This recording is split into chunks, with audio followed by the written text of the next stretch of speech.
સુરતની નવી સિવિલ હોસ્પિટલના રેસિડેન્ટ ડોક્ટર હર્ષ પંડ્યાના દુઃખદ આપઘાત મામલે આખરે મોટી કાર્યવાહી કરવામાં આવી છે।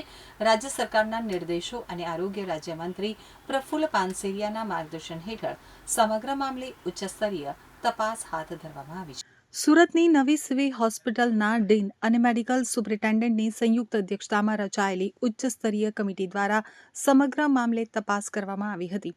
પ્રથમ વર્ષના 9 રેસિડેન્ટ ડોક્ટર્સ તેમજ મૃતક ડોક્ટર હર્ષ પંડ્યાના પિતાની ફરિયાદના આધારે જરૂરી નિવેદનો નોંધવામાં આવ્યા હતા। મોડી રાતથી વહેલી સવાર સુધી ચાલેલી બેઠકમાં સ્ટાફ, ફેકલ્ટી અને ટેકનિશિયનોની પણ પૂછપરછ કરવામાં આવી હતી। એન્ટી રેગિંગ સ્ક્વોડ દ્વારા સંપૂર્ણ તપાસ પૂર્ણ કર્યા બાદ તેનો રિપોર્ટ એન્ટી રેગિંગ કમિટીને સોંપવામાં આવ્યો હતો। તપાસ બાદ શિસ્તભંગ બદલ ડોક્ટર નિરાલી, ડોક્ટર અનુજ, ડોક્ટર દીક્ષિતા અને ડોક્ટર હિનાને 6 મહિના માટે સસ્પેન્ડ કરવામાં આવ્યા છે। સસ્પેન્ડ કરાયેલા ચારેય ડોક્ટરોને તાત્કાલિક હોસ્ટેલ ખાલી કરવા તેમજ શૈક્ષણિક પ્રવૃત્તિઓથી દૂર રહેવા આદેશ આપવામાં આવ્યો છે। આ ઉપરાંત માઇક્રોબાયોલોજી વિભાગના વડા ડોક્ટર સુમૈયા મુલ્લા સહિત 4 ફેકલ્ટી સભ્યોને શોકોઝ નોટિસ પણ ફટકારવામાં આવી છે। કોલેજ કાઉન્સિલની સર્વાનુમતે બહાલી બાદ વહેલી સવારે સમગ્ર તપાસનો સત્તાવાર રિપોર્ટ રાજ્ય સરકારને સોંપી દેવામાં આવ્યો છે। હવે આ મામલે આગળ રાજ્ય સરકાર અને સંબંધિત સત્તાધીશો દ્વારા શું નિર્ણય લેવામાં આવે છે તેના ઉપર સૌની નજર છે। હું dean doctor Jayesh Brahmbhatt, government medical college Surat જણાવું છું કે ગઈકાલે જે રેગિંગ અંગેની બાબતે માઇક્રોબાયોલોજી વિભાગના પ્રથમ વર્ષીય રેસિડેન્ટ ડૉક્ટર્સ દ્વારા જે લિખિતમાં ફરિયાદ મળેલ તે અન્વયે સોમવાર એમાં રાજ્ય સરકારના કડક નિર્દેશો અધિક નિયામક શ્રી ડૉક્ટર જયેશ સદદે સાહેબની સૂચના અને આરોગ્ય રાજ્યમંત્રી શ્રી માનનીય આરોગ્ય રાજ્યમંત્રી શ્રી પ્રફુલ્લ પાનસેરિયાના માર્ગદર્શન હેઠળ ત્વરિત અને પારદર્શક તપાસ હાથ ધરવામાં આવી હતી। આ ગંભીર મામલે ડીન તથા મેડિકલ સુપ્રિન્ટેન્ડન્ટ એમની સંયુક્ત અધ્યક્ષતામાં રચાયેલી કમિટી ઉચ્ચ સ્તરીય કમિટી સમક્ષ પ્રથમ વર્ષના 9 રેસિડેન્ટ ડૉક્ટર્સ અને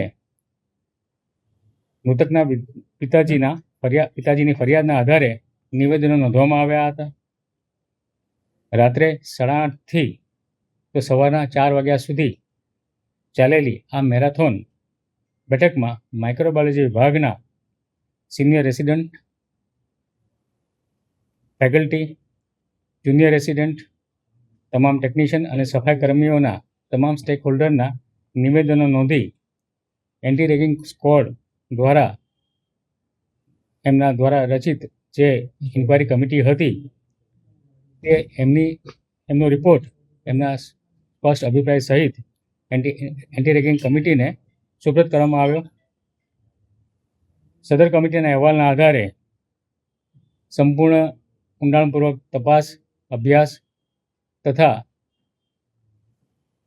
જરૂરી પુખ્ત વિચારણાના અંતે અહેવાલના આધારે શિસ્તભંગ અને ગંભીર બેદરકારી બદલ 4 રેસિડેન્ટ ડૉક્ટરો જેઓ દ્વિતીય વર્ષમાં માઇક્રોબાયોલોજી ડિપાર્ટમેન્ટ ખાતે કામ કરી રહ્યા છે, જેમાં 3 વિદ્યાર્થિનીઓ અને 1 વિદ્યાર્થીનો સમાવેશ થાય છે, તેઓને 6 માસ માટે સસ્પેન્ડ કરી તાત્કાલિક હોસ્ટેલ ખાલી કરવા અને કોઈપણ શૈક્ષણિક પ્રવૃત્તિમાં ભાગ ન લેવા અંગેના હુકમ કરવામાં આવેલા। આ સાથે જ માઇક્રોબાયોલોજી વિભાગના વડા ડૉક્ટર સુમૈયા મુલ્લા તથા અન્ય 4 ફેકલ્ટીઓ, અન્ય 3 ફેકલ્ટી એમ કુલ 4 ફેકલ્ટીને શો કોઝ નોટિસ ફટકારવા અંગેનો નિર્ણય કરવામાં આવેલ।